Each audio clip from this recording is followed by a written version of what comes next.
Israel has reportedly carried out an attack on Iran overnight as explosions were heard in the central city of Isfahan. The missile launches follow Iran's attack last Saturday, where the country sent a volley of more than 300 unscrewed drones and missiles towards targets throughout the country. Israeli military officials previously said this. All but a few were intercepted by Israel and its allies, including the United States, officials said. Iran's attack came more than 6 months after Hamas terrorists invaded Israel on October 7, after which the Israeli military began its bombardment of the Gaza Strip. Denying the reports, an Iranian official told Reuters there was no missile attack and the explosions were the result of the activation of Iran's air defense systems over Isfahan, where several military bases are located. A senior commander of Iran's army, Siavosh Mihadust, said that no damage had been caused on Friday, according to state TV, adding that the noise heard overnight in the city was due to air defense systems targeting a suspicious object. Denials here, admittance there. Did it happen? Did it not happen? Reprisal attacks.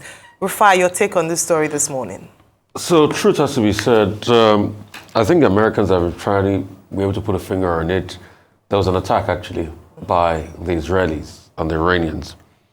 But the place they attacked, Isfahan, is just a couple of kilometers north of where you have the major nuclear site. He said that's the Natanz major nuclear site in Israel. They've got, in Iran, they've got like 5 or 6 other major sites there, but that's the major one. And truth has to be told that, yes, that attack, when you look at the coordinates, it's not really an attack on the major nuclear site because Isfahan is far off away from Natanz. But any deployment at this point on Iran is the nature of provocation. Hitherto, we've argued the fact that Iran has been trying to make peace. In fact, everybody in the Middle East have been trying to make peace.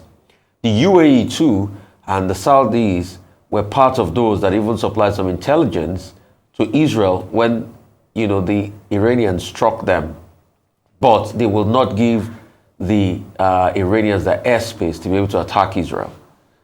Or they will now also give the Israelis their airspace to be able to attack the Iranians back in return. So what is happening now is that the Israeli nation is going full on provocation. This was on the heels of 2 days ago, America still sanctioning many companies in Iran, the drone makers and things like that, just to be able to de-escalate tension. But Israel has now gone ahead to do this. Iran is still trying to play it down. That's why you see from Tasmin and a couple of other news agencies in Iran, they're trying to play it down. A public analyst on Iranian television was talking about the fact that, yes, it's a foreign body that's come out to strike. We're also hearing about, missile defense system battery charges going off and things like that. So there are conflicting reports. But one thing that is certain in the Middle East is Israel wants an escalation. And I think the Americans now should be able to step in and talk to Israel and be able to be stern on Israel. This idea that we don't want to look at Israel in the face, it will only bring about an escalation. Yes, Israel has the antecedents. They feel, if it goes down to the wire, definitely we can fight. We beat most of the Arab nations in the 7-day war, and the Yom Kippur and things like that. But warfare is different at a time where Iran has over 60% enrichment of nuclear weapons. Israel too probably has got their own nuclear warhead. But we cannot afford to have a nuclear crisis and fight on many fronts as we speak today. Because when you look at it, the West is thinning out. Just only recently, American House of Reps, the American Congress, just approved another $21 billion for Israel in aid package and $61 billion for Ukraine. So there are many fights on many fronts. You can't afford to have that. It's not also good for global peace. It's not also good for global business. We've talked about the Strait of Hormuz, possibility of Iran blocking that, the Houthi rebels using their proxies, attacking global trade and things like that. So there are many things we should look at. But this is the time the West needs to really talk to Israel. And I don't like this idea that everybody backs away. I was really offended that David Cameron went there the other day. He went to Israel, and all he could come back to say is that it's as if Netanyahu wants to really attack. So you can't talk to him? You, Lord Cameron? Britain can't talk to him? The Americans talk to him? Nobody can talk to Netanyahu? Has Netanyahu become a god unto himself? All right. Dr. Watson. Okay, yesterday I was talking about Lord Cameron, the Foreign Secretary of the United Kingdom, who went to Israel, had a meeting with Benjamin Netanyahu, and who came back to report that a strike was imminent, the scale of which he will not be able to predict or determine, but that, he's hoping that the Israelis would have a minimal, response. Now, we have it today. Yesterday, Thursday, the Americans, by Wednesday, later on Wednesday, the Israelis informed the Americans that they were going to strike Iran within 24 hours. Right. So what is the background to this? On April 1, Israeli Defense Forces, as it is known, IDF, attacked the consulate of the Iranians in Damascus, Syria, leading to the death of certain commanders and generals of the Israeli Revolutionary Guards. And Iran promised that it was going to retaliate. And it did on April 13, sending about 300 or over 300 drones and missiles in the direction of Israel, which were intercepted by the combined forces of Israel and its allies. Now, Israel said it will retaliate. Now, every nation has the right to self-defense. It's in the UN Charter. But what is the issue is the proportion of that defense. The principles of the law of armed conflict says it must be proportional. So the first question that comes up here is that how proportional is now the response on Thursday, yesterday, by Israel? That's number one question. Number two, one of the major concerns in this international, law area, international conflict area, has been the implications for the international law regime, which is a rules-based international system relating to global peace. How does the world secure global peace? So all the allies and the commentators on the subject, they've been saying, look, we don't want an escalation of crisis in the Middle East because of the larger implication for global peace. How is that connected? Now, this week, the Iranians decided to do a display of their nuclear capabilities. I think they marked their Army Day on Tuesday. So Army Day in Tehran was on Tuesday, and what they used it to do was to declare nuclear capabilities, showing that they have long-range missiles, which was a signal to Israel that if you strike us, we will strike back. We have the capability. Now, under the international rules-based system, you remember what is called the Iran deal, the Joint Comprehensive Plan of Action, JCPOA, which was adopted in 2015, negotiated in 2014, adopted in 2015. The Iranians have been saying that they are going to resile out of that agreement. Now, what was the Iran nuclear deal of 2015 all about? It was to stop or moderate, Iran developing nuclear capabilities, and it placed a limit on uranium enrichment by Iran. Now, Iran is now saying, well, we will show the world that we have that capability.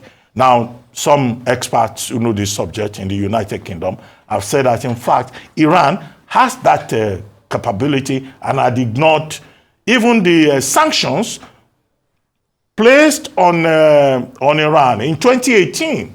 Because in 2018, the United States said, we don't think these Iranians are serious. And they came up with, a position that any country or company that does business with Iran will be blacklisted by the United States.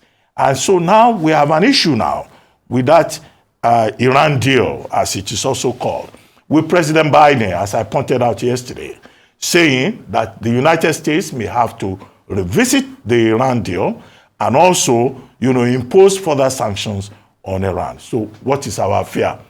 Our fear is the implications for global peace. Antonio Guterres, the UN Secretary General, has already said one mistake, one mispronunciation, one wrong move could throw the entire world into a perilous moment. So I think that, the implication of this is that the world is at a brink, because the mullahs of Iran, they made it very clear that if Israel attacks them or any of their nuclear facilities, they will have no option but to respond with a significant attack.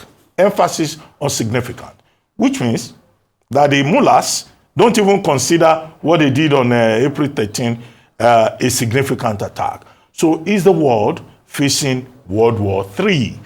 Because I go back to Antonio Guterres. Antonio Guterres saying one mistake, one mispronunciation, one wrong move could, put the world in a perilous state. He was referring, of course, to the circumstances of the First World War, the circumstances that led to the Second World War. And even more important is that where does this leave? All the structures, institutions, including the United Nations Security Council and the various organs of the United Nations from 1945, to date, that the world has been talking about. The UN, Antonio Guterres, can warn about perilous moment, but does he have in the United Nations as presently constituted structures that can hold global peace? So these are the challenges that we face. The question is, how will Iran respond? The question is, when Iran responds, what happens? Would the allies, the permanent 5 members plus 1, Germany and the European Union, that are involved in the Iran nuclear deal, if Iran releases its nuclear capacity, they will be under pressure not to fold their arms. So if they respond, we enter World War III phase. So it's the whole humanity, the integrity of mankind that is at stake. And to show that indeed, from the League of Nations, from the 30 Years' War, from all of those precedents that led to attempts to hold global peace, man remains in peril, in danger. Well, following Iran's failed attack on Israel on Saturday, I use the word failed obviously because it had minimal or very minimal impact on their target. There has been visits by Lord David Cameron from the United Kingdom and Secretary of State Antony Blinken. Now, Secretary of State Antony Blinken said to the Israeli War Cabinet Minister, Gantz, that they were looking to de-escalate tensions in the region. And so their messaging is very clear. The United States has said they would support Israel in its defense, but will not, they said very emphatically, will not support them if they were to attack Iran. All these moves in a bid to de-escalate tensions and to prevent things from getting out of hand, or as Antonio Guterres said, perilous escalation of tensions. Now, from my perspective, if you look at the response of Israel, a number of people had been anticipating to what extent would be the escalation, to what extent would be the scope of the attack. What has been said is almost that just in the same way that Iran in the 300 drone attack failed, in quote, it would seem as if there was a pressure to respond, but the scale of response also demonstrates the fact that perhaps the pressure from the United States, United Kingdom, some of Israelis' allies might be putting a chink in the armor of Netanyahu. I say this because Israel demonstrated that they could attack within Iran, yet didn't do any significant damage. At least reports that we hear is that from Isfahan, where a military base is, on ground, it was minimal. The impact was minimal. Also, the fact that they didn't, it could have been a bigger show of strength, show of might, show of attack from Israel themselves. But it seemed to be a warning or just a show of, we can't retaliate, you did something and we must respond somehow because we have been talking about it. But the scale of it was watered down to a very large extent. Now, my question this morning is, could this be an indication that perhaps we are on that road to tensions de-escalating based on the pressure from the international community, especially from Israel's allies. Bear in mind that now the United States has said to Iran, well, you see that the reprisal from Israel didn't have significant impact, so there's no need to respond as well, or to, to respond with your own attack. Recall that Iran had mentioned that if Israel does attack, they will retaliate in equal measure or even worse. And so the fact that the scale of these responses are nothing, well, let me use the word significant in the scheme of things, is this an indication that perhaps we might be seeing that road to the escalation of tensions in the Middle East? The next few days will tell. We have Antony Blinken going to be speaking on this and responding on the US's stance on this attack. Move on to our next story this morning. The board of editors of Arise News Channel has announced that the leading cable news network has gone live in South Africa and in 9 other countries in Southern Africa on multi-choice DSTV channel 416. According to a statement by the Chief of Staff to Chairman Editor-in-Chief Fauzia Ali Mohammed, the other 9 countries are Angola, Botswana, Lesotho, Malawi, Mozambique, Namibia, Swaziland, Zambia, and Zimbabwe. With the new additions, Emmy-winning Arise News Channel is live in 54 African countries. It is already available to audiences in Kenya, Tanzania, Rwanda, Uganda, as well as in Cameroon, Sudan, Ghana, Senegal, and Cote d'Ivoire, Francophone Africa, amongst others. Arise News Channel, which marked its 11th anniversary, January 31, is Africa's premier broadcaster globally, showcasing the continent in business, politics, technology, commerce, science, sports, show business, and fashion, while projecting the best of Africa, its peoples, and culture around the world. This movement to Southern Africa cements Arise News Channel's position as the leading broadcaster in Africa with independence and clear thinking. We are determined to celebrate the best of Africa and tell the African story in the global marketplace. A quote from Chairman Editor-in-Chief Nduka Obaigbena, while affirming that Arise News Channel is determined to be launched in all countries around the world. Arise News Channel operates a 24-hour broadcast from studios in Lagos and Abuja, Nigeria, in Johannesburg and Cape Town, South Africa, in London, the United Kingdom, and in New York, United States. The channel can also be viewed in the UK and across Europe on the Sky platform, Sky Channel 516 and Freeview Channel 136. The Centric Channel in the USA and also on the Hot Bird platform, which transmits to Europe, North Africa, and the Middle East. All right, so shall we say now we will move away from just good morning, bonjour, speak all the languages on the continent as we are now what? Global. I mean, Arise has always been global, and I'm really excited. And congratulations to the chairman, Presun Nduka, Obaigbena. I mean, for the life of me, yesterday I was just going through some of his works in the past with This Week, and it just shows the strength of character and what he guns out for every time. And when Arise was started, it was there to tell the story of Africa Rising, pretty much, and that's where the name comes from, Arise, Africa Rising. And we're really excited that it's done well. The only Nigerian television station to have won an Emmy, So when other television stations talk, I say, go and win your Emmy before you come and talk to us. I mean, I'm a very bullish guy like that.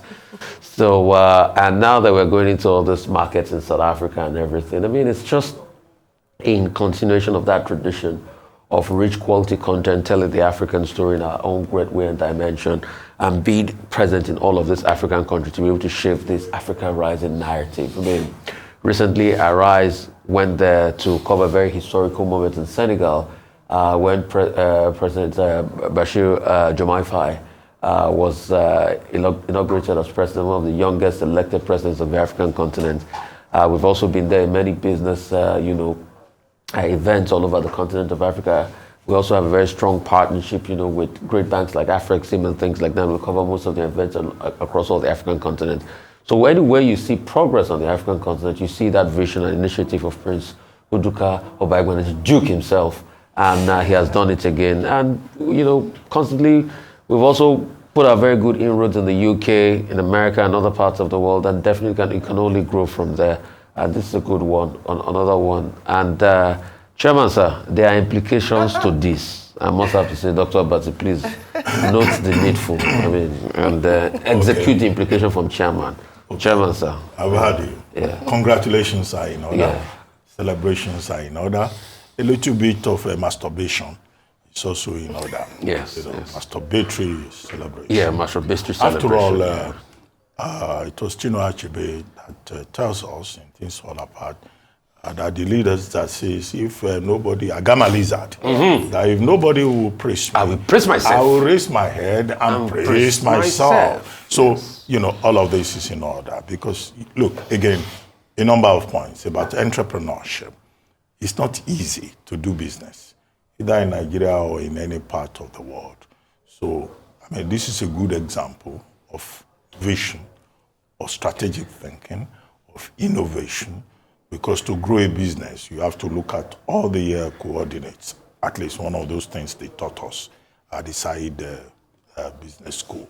You know, that business is strategic. So I see a lot of strategic thinking in this regard. You know, a station, a channel that began small and then began to grow and continue to grow. So you see, businesses are fueled by ideas, by vision, by innovativeness. It was Peter Drucker who told us that, look, if you don't innovate, a business will die, any form of business. So you find that, you know, the example of Arise News is this capacity for continual innovation that we continue to see, you know, coming from the company. That's number one. What is the implication of that? You know, also, again, from a business point of view, is that now that we are everywhere, we are not just in 54 African countries, we are in North America, we're in South America, we're in Europe, where people watch us every time. I mean, one of my brothers has a friend in Australia, the farthest point in the world geographically. And he would tell me, oh, my friend called me. He said, you said something. I say, in Australia. So that means that this is not an ordinary channel. We are not at the level of some provincial, local, channels. I will not mention it. Mention them. No, please. Don't no. That would be demarketing other brands. You know, it shows that, you know, this is a big brand, you know, that is ahead in terms of reach. And we enjoy the fact that, you know, our audiences from across the world have been very supportive in terms of their responses, in terms of how they respond to the stories that we put out there. Now, this imposes special responsibility on all of the people here, including the people at the back end, who have now been turned into stars. Look at Emmanuel Ifeni on the screen. He's now an international star. You know, from his, well, I don't want to mention where he lives. You know, now he's all over the world, you know, in every corner of the world, you know. So it imposes special responsibilities in terms of professionalism. It means we also have to improve upon our standards. It means that we have to be, you know, more mindful of how we may be minded to be very provincial, knowing that this is an international channel that is operating at a level that is beyond the village, that is beyond the clan.